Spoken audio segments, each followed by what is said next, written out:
अस्सलाम वालेकुम।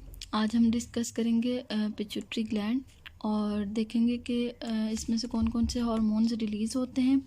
And then हम डिस्कस करेंगे ग्रोथ हार्मोन, मतलब कि ग्रोथ हार्मोन के हम फिजियोलॉजिकल फंक्शंस देखेंगे एंड देन रेगुलेशन के इसकी रेगुलेशन कैसे होती है।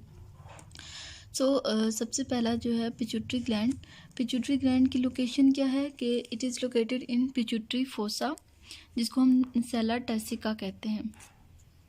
इसका डायमीटर कितना है 1 सेंटीमीटर, यानी इसका size 1 centimetre in diameter. Weight इसका है 0.5 to 1 gram. And pituitary stalk के थ्रू ये कनेक्टेड होता है विद हाइपोथैलेमस। पिट्यूटरी ग्लैंड को अगर हम देखें तो इसके दो लोब्स होते हैं, एक इसका एंटीरियर लोब होता है और एक इसका पोस्टीरियर लोब होता है। एंटीरियर लोब को हम एडिनो हाइपोफाइसिस कहते हैं, पोस्टीरियर लोब को हम न्यूरो हाइपोफाइसिस कहते हैं। अब क्यों हमने पिट्यूटरी ग्लैंड को डिवाइड किया है into anterior and posterior lobe, उसकी रीज़न ये है कि डेवलपमेंट के दौरान जो एंटीरियर लोब होता है इसका ओरिजिन डिफरेंट है और पोस्टीरियर लोब का ओरिजिन डिफरेंट है। दैट्स वाई इनको हम क्लासीफाई करते हैं as an anterior lobe and posterior lobe. जो एंटीरियर लोब है उसमें से 6 हार्मोन प्रोड्यूस होते हैं और पोस्टीरियर लोब जो है उसके अंदर 2 हार्मोन स्टोर होते हैं। क्योंकि एंटीरियर लोब जो है that is itself secretory, anterior lobe के जो सेल हैं वो सिक्रीटरी हैं, वो खुद हार्मोन्स प्रोड्यूस करते हैं, जबकि पोस्टीरियर लोब जो है उसके सेल सिक्रीटरी नहीं हैं। बेसिकली इसके पास जो 2 हार्मोन्स होते हैं वो सिंथेसाइज होते हैं इन द हाइपोथैलेमस, और वो हाइपोथैलेमस के में सिंथेसाइज होने के बाद यहाँ पे पोस्टीरियर पिट्यूटरी में स्टोर हो जाते हैं।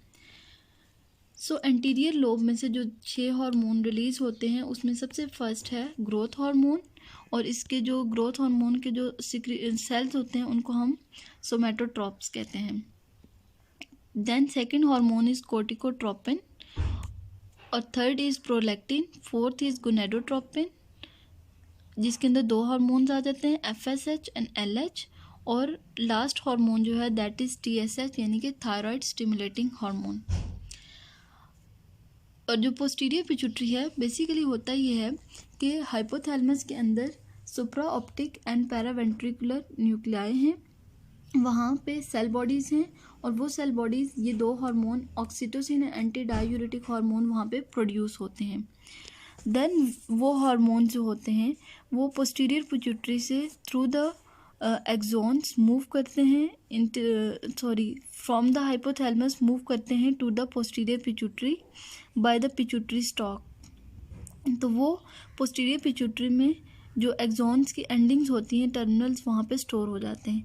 तो जब हाइपोथैलेमस से पोस्टीरियर पिट्यूटरी को सिग्नल आता है तो पोस्टीरियर पिट्यूटरी इन हार्मोन्स को रिलीज़ कर देता है, यानी कि ये हार्मोन सिंथेसाइज कहाँ होते हैं, हाइपोथैलेमस में, in the supra optic and paraventricular nuclei में, और वहाँ से ये मूव करेंगे थ्रू द पिट्यूटरी स्टॉक जिसके अंदर एक्चुअली एक्सोन्स एंडिंग्स होती हैं, और पोस्टीरियर पिट्यूटरी में ये स्टोर हो जाएंगे, और जब ये बॉडी को चाहिए होंगे तो ये रिलीज़ हो जाएंगे। अब हम डिस्कस करते हैं ग्रोथ हार्मोन, इसके फिजियोलॉजिकल फंक्शंस देखेंगे एंड देन हम इसकी रेगुलेशन देखेंगे। ग्रोथ हार्मोन एंटीरियर पिट्यूटरी में से रिलीज़ होता है, और इसके जो सेल्स हैं जो प्रोड्यूस करते हैं ग्रोथ हार्मोन उनको हम सोमेटोट्रॉप्स कहते हैं। इसी तरह जो कोर्टिकोट्रोपिन जो सेल्स रिलीज़ करते हैं उनको हम कोर्टिकोट्रॉप्स कहते हैं, जो प्रोलैक्टिन रिलीज़ करते हैं उनको हम लैक्टोट्रॉप्स या मेमोट्रॉप्स कहते हैं, और जो गोनेडोट्रोपिन रिलीज़ करते हैं उनको हम गोनेडोट्रॉप्स कहते हैं, और जो थायराइड स्टिमुलेटिंग हार्मोन रिलीज़ करते हैं उनको हम थायरोट्रॉप्स कहते हैं। ग्रोथ हार्मोन का जो रेगुलेटर है दैट इज़ हाइपोथैलेमस, यानी कि हाइपोथैलेमस में से ग्रोथ हार्मोन रिलीजिंग हार्मोन आएगा। जब हाइपोथैलेमस को स्टिमुलस मिलेगा कि अब ग्रोथ हार्मोन रिलीज़ करना है, तो hypothalamus growth hormone releasing hormone release करेगा। वो growth hormone releasing hormone by means of hypothalamo hypophyseal portal system जाएगा टू द एंटीरियर पिट्यूटरी, और एंटीरियर पिट्यूटरी में वो जाके एक्ट करेगा ऑन सोमेटोट्रॉप्स। सोमेटोट्रॉप्स क्या प्रोड्यूस करेंगे, ग्रोथ हार्मोन डिफ्यूज़ करेगा कैपिलरी नेटवर्क में, सर्कुलेशन के थ्रू जितने भी जो उसके टारगेट ऑर्गन्स हैं उनके पास जाएगा। तो ग्रोथ हार्मोन जो है ये almost all cells of the body के ऊपर एक्ट करता है, और ये जो अपना इफ़ेक्ट प्रोड्यूस करता है वो अपना इफ़ेक्ट प्रोड्यूस करता है थ्रू सोमैटोमेडेंस। और सोमैटोमेडेंस कहाँ प्रोड्यूस होती हैं? लिवर में। यानी कि जब ग्रोथ हार्मोन रिलीज़ होगा, तो ग्रोथ हार्मोन जब रिलीज़ होगा तो वो लिवर के ऊपर जब एक्ट करेगा तो लिवर में प्रोड्यूस होंगे सोमैटोमेडेंस। इनको हम कहते हैं IGF, यानी कि इंसुलिन लाइक ग्रोथ फैक्टर्स। और इनमें जो सबसे इम्पॉर्टेंट है दैट इज़ IGF-1, या इसको हम सोमैटोमेडिन C भी कहते हैं। ये जो सोमैटोमेडिन्स होते हैं ये क्यों इम्पॉर्टेंट हैं? नाउ ये सोमैटोमेडिन्स इम्पॉर्टेंट क्यों हैं?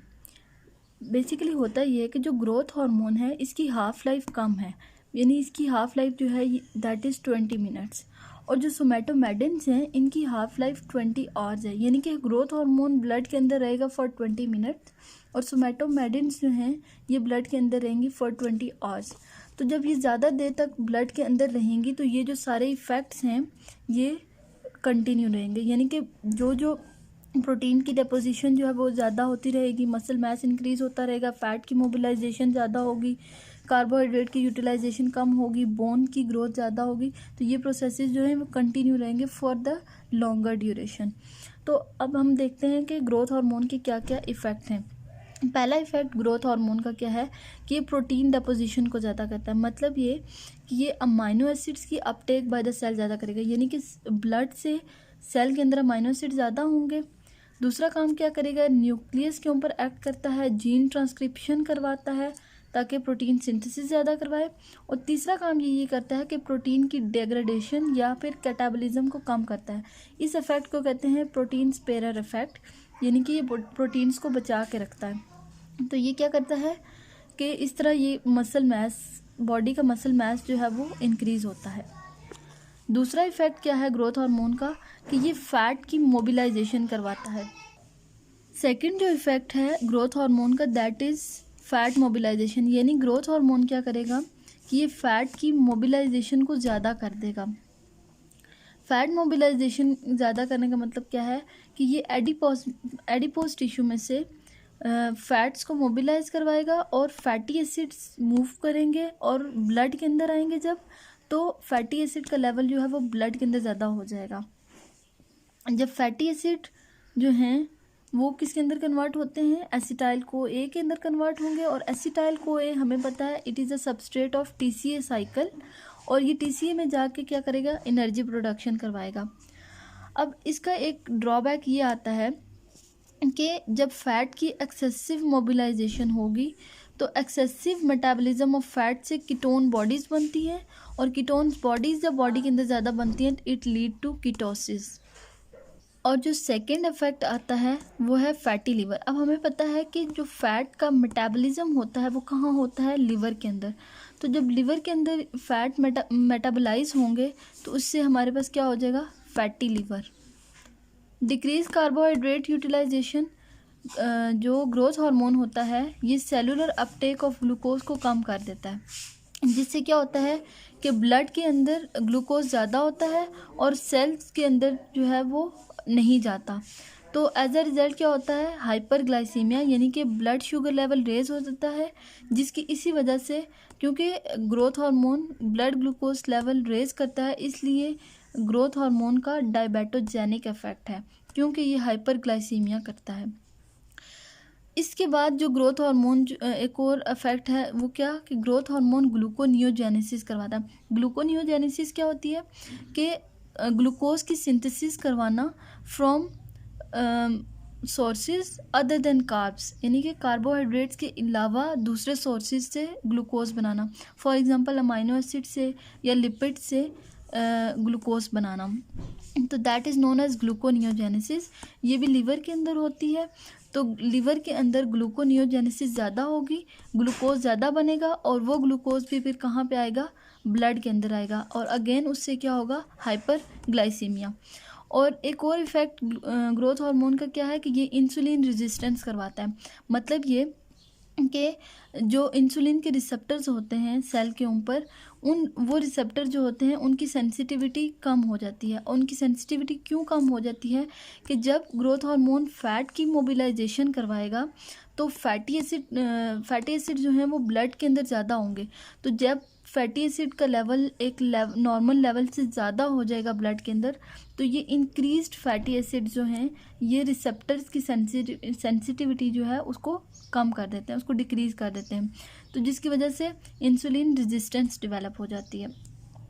यानी कि इंसुलिन तो बहुत ज़्यादा रिलीज़ हो रही होती है ब्लड के अंदर, लेकिन वो इंसुलिन जो है वो इन रिसेप्टर्स के ऊपर एक्ट नहीं कर सकती, जिसकी वजह से सेलुलर अपटेक ग्लूकोज का कम हो जाता है। क्योंकि हमें पता है कि ग्लूकोज को इनसाइड द सेल मूव करने के लिए इंसुलिन की ज़रूरत है। तो जब इंसुलिन के रिसेप्टर्स काम नहीं करेंगे तो सेलुलर अपटेक जो है वो कम हो जाएगा।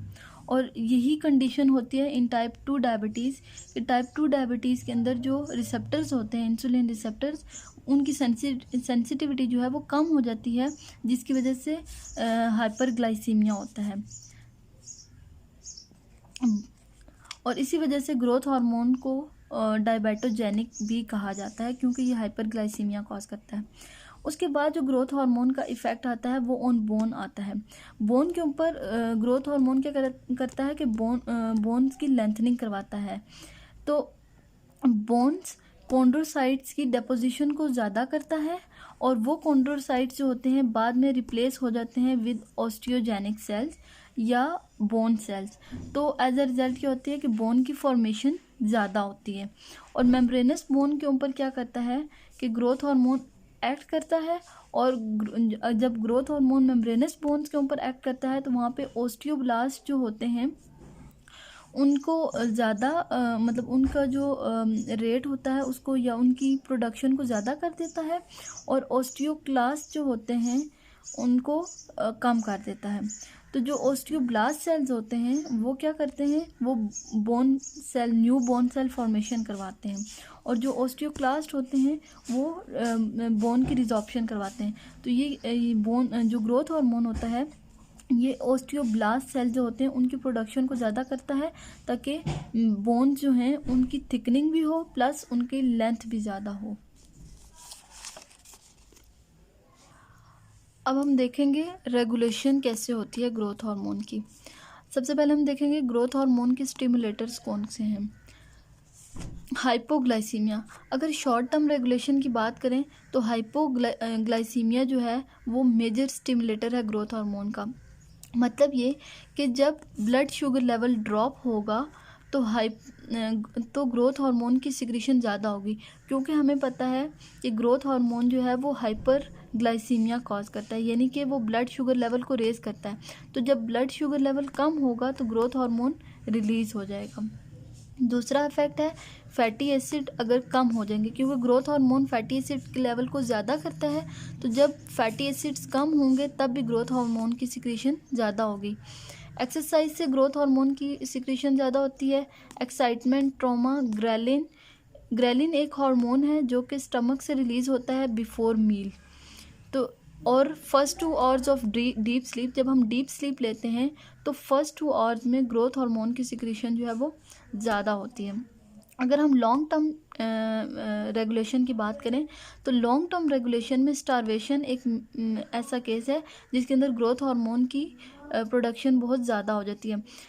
क्योंकि स्टारवेशन के केस में क्या होता है कि बॉडी की जो प्रोटीन्स होती हैं, सेलुलर प्रोटीन्स, उनकी डिग्रेडेशन स्टार्ट हो जाती है।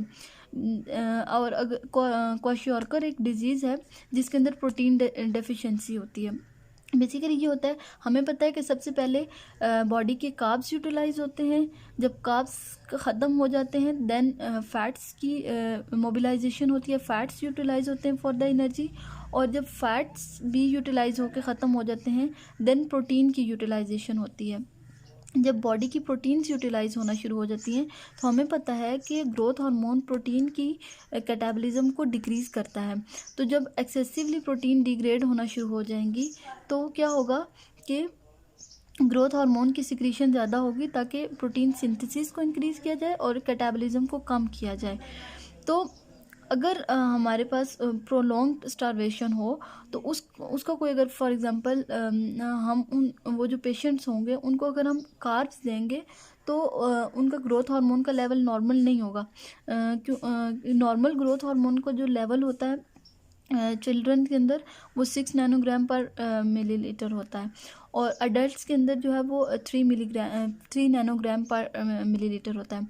लेकिन जब प्रोटीन डेफिशिएंसी होती है, प्रोलॉन्ग्ड स्टारवेशन होता है, तो ग्रोथ हार्मोन का लेवल जो है वो 40 नैनोग्राम पर मिलीलीटर हो जाता है, मतलब इतना ज़्यादा रेज हो जाता है।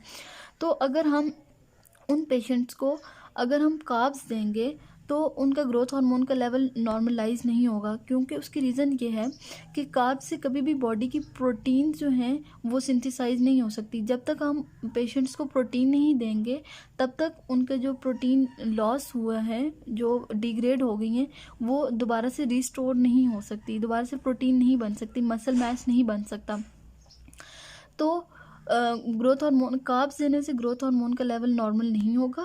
जब हम उनको प्रोटीन ट्रीटमेंट देंगे तो प्रोटीन ट्रीटमेंट से ये होगा कि जो उनकी सेलुलर प्रोटीन जो डिग्रेड हो गई थी वो दोबारा से बनना शुरू हो जाएंगी, और इससे क्या होगा कि ग्रोथ हार्मोन का लेवल जो है वो फिर नॉर्मल होना शुरू हो जाएगा। मतलब अगर हम उनको सिर्फ कार्ब्स देंगे तो उनको एनर्जी तो मिलेगी, लेकिन उनका लीन मसल मास इंक्रीज नहीं होगा, तो प्रोटीन और ना ही ग्रोथ हार्मोन के लेवल कम होगा।